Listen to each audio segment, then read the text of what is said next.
Now NBC5 responds. You may spend a lot of time thinking about what is in your closet, but you ever actually thought about what is in your actual clothes? Experts warn with the rise of fast fashion and performance fabrics, the chemical makeup of our clothing is getting more complex and potentially more toxic. So NBC5 Responds PJ Randhawa partnered with the University of Chicago and asked them to test several different types of clothing we may all have at home for dangerous chemicals. She reveals what you need to know to keep your family safe. These days, fashion is fast, bright, even cheap, but toxic? If you've heard of a hazardous chemical, it might well be on your clothing. Author and investigative journalist Alden Wicker explains things like lead, arsenic, formaldehyde, and forever chemicals are routinely added to the clothing we buy. They could make things stain-proof, water-resistant, wrinkle-free, easy care.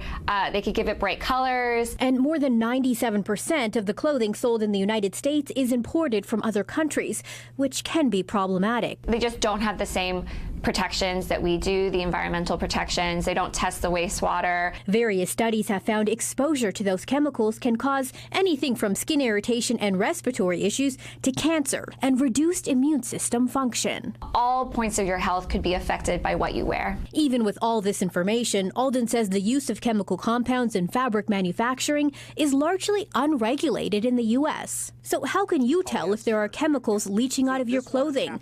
To find that answer, we turn to Dr. John Anderson, Associate Chair of the Chemistry Department at the University of Chicago. We can start to ask, are these things around? Should we be worried? We brought several samples for Dr. Anderson to test, including dress shirts, fashion tops, and workout clothing marketed as wrinkle-free, stain-resistant, water-resistant, and moisture-wicking. Here's something bright green, which I thought might contain azo dye. Azo dye is common in brightly colored or neon clothing, and studies show some forms of it can be carcinogenic. So, John, do you think you have some of these items in your own home?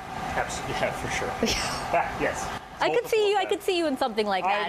Just on the weekend, maybe. No. Dr. Anderson and his team start by cutting up the samples and submerging them into solvents. We're doing some quick tests to see if we can see any evidence for chemicals leaching out. After a few hours, the results were in. First, the forever chemicals, with the surprising finding on the shirt labeled wrinkle-free. If there's one that we saw that might have a slight signal for a PFAS, it was the white one. Next, the dyes. The black fabrics that we tested actually appear to have the most visible leaching of color out into the solution when we tried that. The brightly colored ones actually look like they're okay, interestingly. Dr. Anderson says his testing equipment isn't sensitive enough to find all the toxic chemicals studies have shown are usually present in these types of clothing. But Alden says that doesn't mean they're not there. There's no way, unless you have $10,000 lying around, to get all of these things tested, because the best tests, they test chemical by chemical, and there's hundreds of chemicals, and each test is,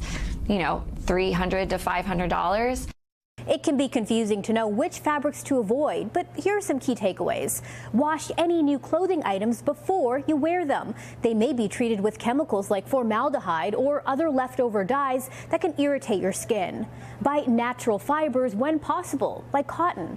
And avoid performance products with marketing promises like being wrinkle-free or stain or water-resistant. PJ Randhawa, NBC5 Responds. PJ bringing us the science. We appreciate it. We sure do.